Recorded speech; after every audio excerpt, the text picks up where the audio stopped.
Good morning, everybody. Appreciate everybody being here. It's good to be back in game week, and very excited about being able to kick off the college football season. I'm really proud of our guys and all the work they put in throughout the off-season program. Obviously going into the summer, spring practice, summer.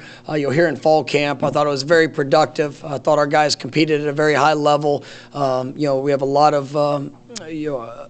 of guys that we've seen tremendous steps and tremendous growth, and guys that I'm excited to watch, go take another step in their career and have an opportunity to put on display, who they are, what they're all about, and ultimately continue to showcase the identity of what this Florida State football team is all about. And it's been one that's worked really hard, I think we got great size, speed, explosiveness, and now it's time to go kick it off, and to be able to do so in the first game this season is definitely a tremendous honor.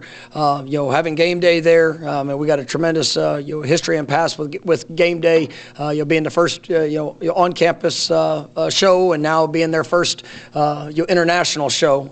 It's definitely a wonderful platform.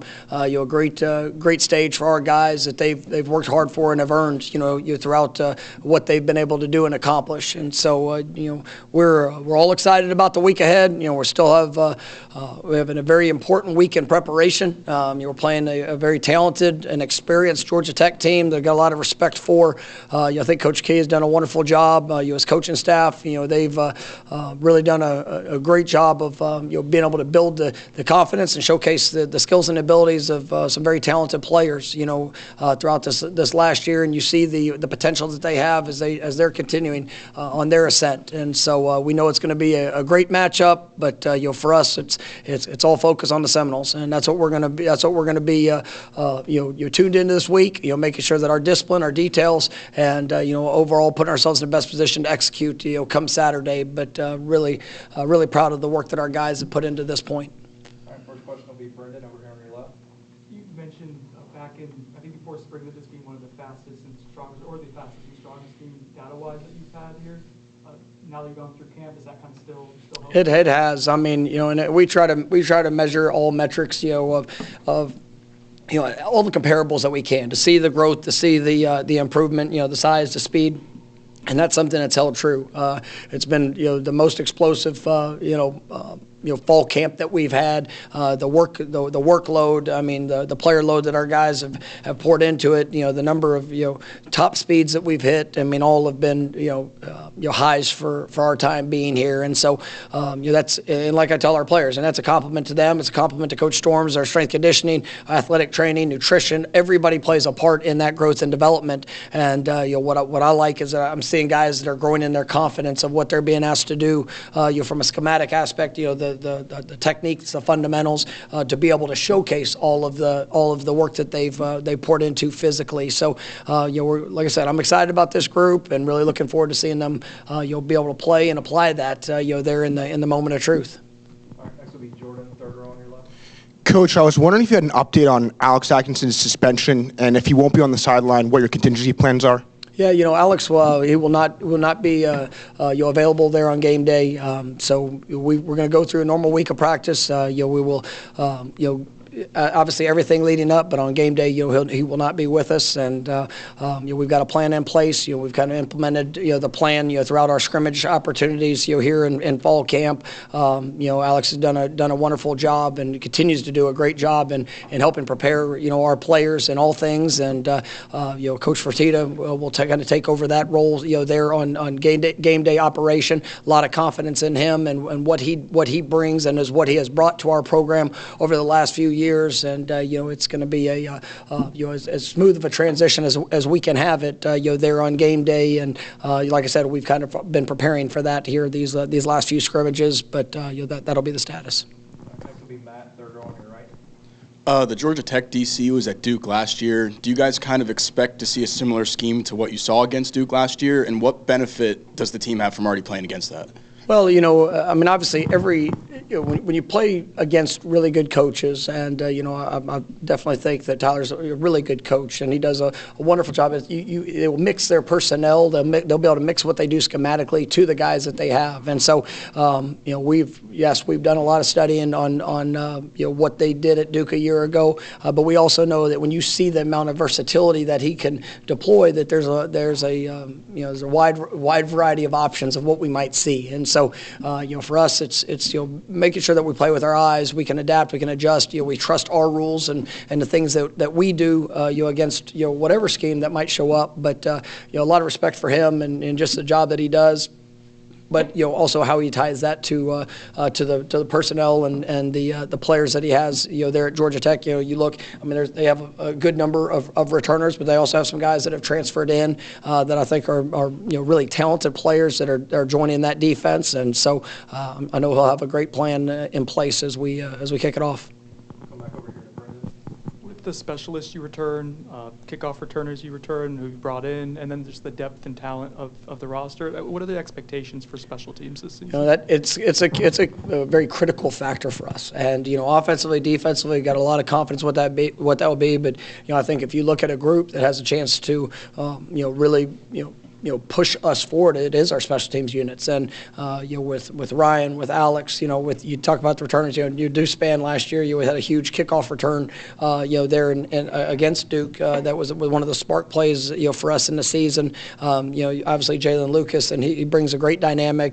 Different guys, Malik Benson, Lawayne McCoy, all guys that I think can serve as really good dynamics in a return game. I think our coverage units are something that's got to be they have to be huge for us. Those are identity type units for us, and we put a lot of time and investment into our special teams, and we want that to be one of those key focuses of this team as we're able to move forward. Next will be Kurt, front row on your right. You've talked a good bit this offseason about your belief that the offensive line can be a strength of this team. We saw the first depth chart. I think there are 12 guys on there, no one repeating at any spots. I guess what's it been like seeing the transformation of that unit from when you got here to where it is now? No, I think it's great, and I think it's a big compliment to Alex Atkinson, and his staff that he has there at the offensive line. Just growth, development, great evaluations, guys that have come in and worked their tails off, and really bought into what we've done. And when you look at guys that have been here, Maurice, Darius, Rob Scott, it's great getting Rob back in the mix, and with all the experience that he has. Those guys, they were really young, there 4 years ago, and when they had to go through some very challenging experiences, tough times, but they've grown through it, and they've stayed the course, and I think have really done a remarkable job. Guys that we've been able to bring in that have been wonderful complementary pieces. Having JB here, last year, started every game there at the right tackle spot. KJ, who got a lot of work, and then bringing in guys like Richie and TJ, Andre Otto, I've been so very pleased with. I think our young tackles, with Lucas and Jalen. Those guys, they're all pushing, and it's exciting to see that group. Bryson Estes, another guy that's been here for a long time, was limited in the beginning of fall camp, but is really coming on strong here. This last week and a half since he's been back. So I think we have as good a depth as we've had, and I think that frontline group, has really got a chance to be one of the strengths of this team. Next will be Peter, second row on your right. Coach, you mentioned about your depth, and you were saying in the beginning of the season that this might be the deepest team that you've been around with. Just how much of it is important for you to have it in display this coming season and No, I think it's huge. There's a lot of competition, and obviously everybody's working to define their role. And what you do in practice, what you do in your scrimmage opportunities is kind of puts you in the best position on a day in and day out basis. And the thing that I'm excited to see is as we build up to kick off there on Saturday, it's about being able to apply it in the moment. It's the greatest thing about the game of football is there's so few game opportunities that you get a chance to play. So you've got to you got to show up with your best in that moment. And I think we're going to have very quality depth. I think we have guys that are going to be able to go out there and make an impact. But it's going to come down to the discipline. It's going to come down to the details. And with that depth, we should be able to play with a relentless style approach.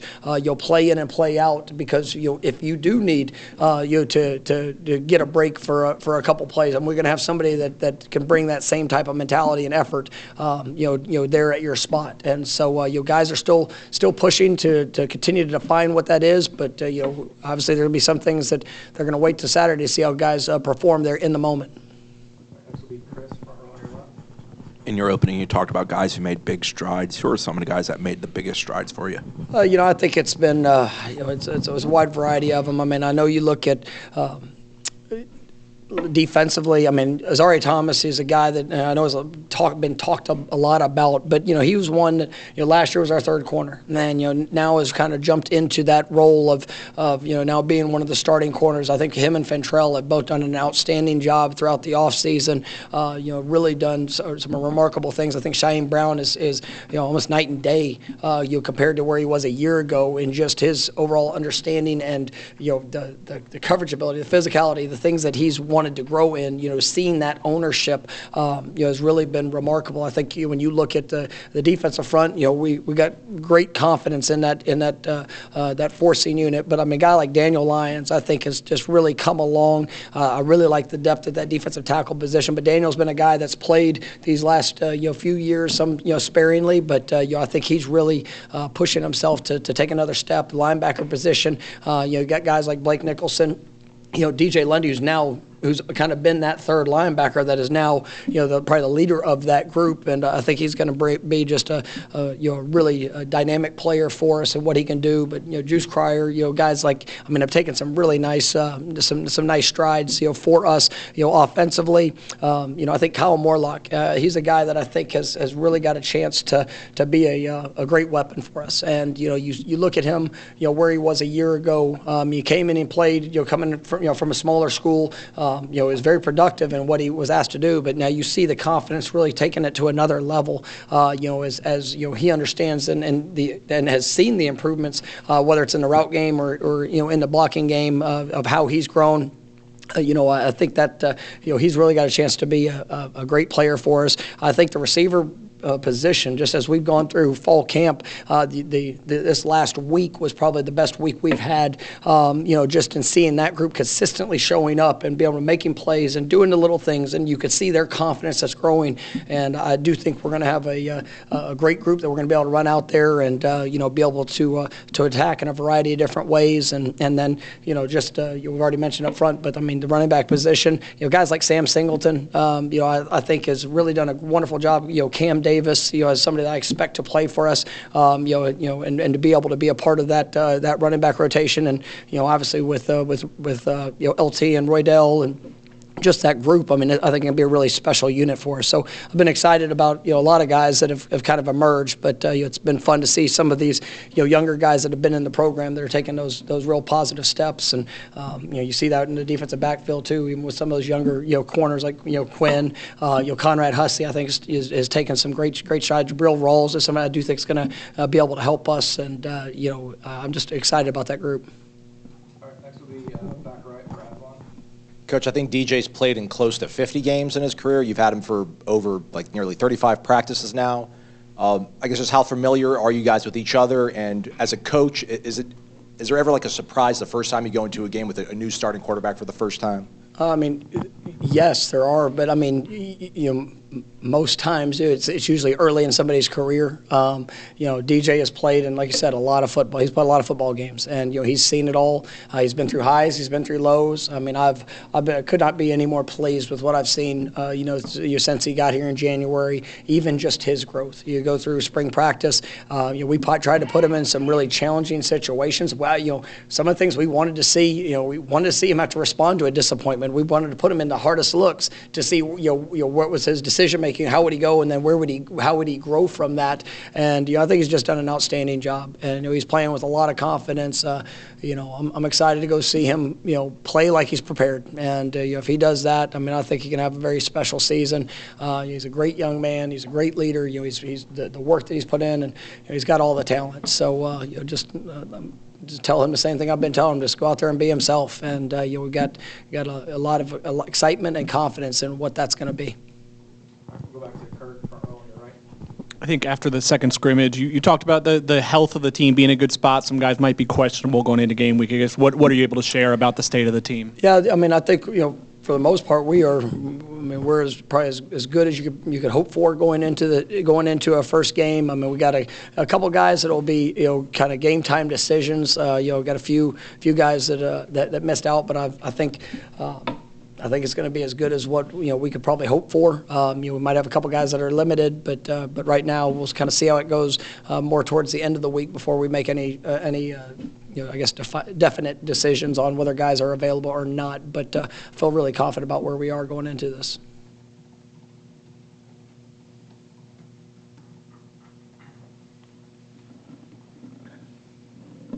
Go back to Jordan, third row on your left. Coach, I was wondering if there was a plan in place to deal with the jet lag and the time change and kind of the long flight overseas.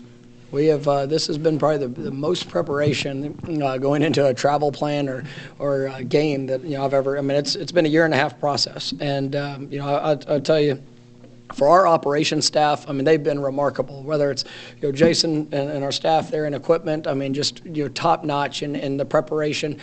Scott Trueluck, Josh Chapman. Our athletic training team. Just the preparation, the planning, the research. Obviously, Bruce Warwick and the overall operation group with Jeff Cupper and player personnel. It's been just a full team effort, and whether from the little things of getting everybody passports to make sure they're all ready to go, to the planning of nutrition, to our sleep habits, to what we're going to do when we get there, how we kind of broke out our schedule. There is a very specific plan in place, and I think our guys have a lot of confidence. We've got to think, just in the operational aspect of it, guys with over 20 games of international game experience of at the NFL level of what that looks like, what that needs to be, and so we feel very confident in the plan, and now we've got to go out there and execute it.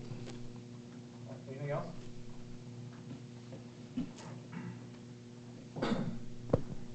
Go back to Aslan, back right. Pretty sure this is Tyler Santucci's first time as a defensive coordinator, so I know you were asked about it previously, but how similar maybe was an offense when you were an assistant coach versus when you had the full reins as an offensive coordinator? How much of his past can you look at, and how much of it is he was a defensive coordinator at Duke last year, and so he did an outstanding job in his first season of being a defensive coordinator. When you look at that defense and what they were able to do. Obviously, Coach Elko was probably one of his mentors, and they've had a great tradition. But Tyler was a defensive coordinator last year, and so. But we understand that as like I said, with great coaches, they're going to be able to adapt to the personnel that they have, and I think that's one thing that showed even a year ago, just the versatility and all that they could do, and so it really kind of leaves an open platter for the things that we get to prepare for. Come back to Chris, first row on your left. After 8 months with this bunch and 20 preseason practices, what ultimately do you think the identity is when you walk through the door in the first game? This team's been about the work. And that's what I always desire. That you have a team that you don't have to push. These guys, you put the work in front of them and they go running after it. I really have been proud of them for their approach to it. This is not a team that sits around and complains about what's in front of them. They go and work and attack it. And I cannot wait to watch this team play, and I really am, with everything that I have, just excited about the moment and the opportunity. I like this team. I like how this team's come together. I really do respect these young men for who they are and what they're all about. And it's just like I told them. You do all the work and you build it up for it's so few games, but now you get to go put it on display. And there's going to be great moments. There's going to be challenging times in the course of every contest. test, but it's that response. And, you can build confidence through the work that they've done in their preparation, but you get to go out there and execute it. And that's what we get to see, come Saturday, and, what a stage to be able to do it on. We'll go to the back for Ryan. Coach, obviously the game's sold out. Just scrolling through social media, there's already a ton of Seminole fans already across the pond. The marching Chiefs are going. How wonderful is that to know that even though you guys are going to be playing halfway across the world, you're going to have a very, very friendly crowd at Aviva? Well, it's what makes Florida State special. Our fan base is remarkable, and it's amazing. No matter if it was in the summer or out on the booster tours or any time. The number of people that said Coach will see you in Dublin was it's mind blowing. And I know just even in our conversations with the game managers of what it is, and just the number of Florida State fans that are going to be there, that are traveling. Obviously the marching Chiefs, that's so big for us. They are such a key component to what we're all about, and to be able to hear the Warchant playing there at Aviva Stadium is going to be really just something special. And it's a great venue. I do need to take a moment to say that I'm just grateful for everybody in there with Aer Lingus game, and the opportunity that we have. It's going to be they've done a wonderful job in their preparation, and we're looking forward to the experience. But all things that are leading up to go play our best, and I'm glad we're going to have a lot of Florida State fans there to cheer us on. We'll go back to Edward. I think they ranked 128th out of 130 teams last year in rushing defense, but obviously with a new coordinator, some new pieces. Is that something that's worth considering? Is that something that just kind of flushes from year to year? How do you kind of go about piecing what you can attack? It's a good question. I think when you look, college football now is so different than it's really been, in years past. And you have a new coordinator, new scheme, new maybe philosophical approach in how to improve in certain areas, but then the amount of personnel change that you can see. You look at their defensive front, linebacker, nickel. There's a lot of new bodies and new personnel that's joining the fold, and with a scheme that has been pretty good at working to stop the run. So it's going to be a great challenge for our guys, and we're going to have to it's what I love is you get in the first game and you might have an assumption of what somebody will do, but you got to be able to respond and react to what you see. And so it's going to be a lot of moving pieces, but like I tell our guys, you got to trust your rules and trust your eyes as you go through it, and we'll see how we get to adapt throughout the course of the game. All right. Thank you, Coach. Thank you, guys. Have a great day. I really do appreciate y'all's flexibility of this week. So you guys have a great day. Have a good one.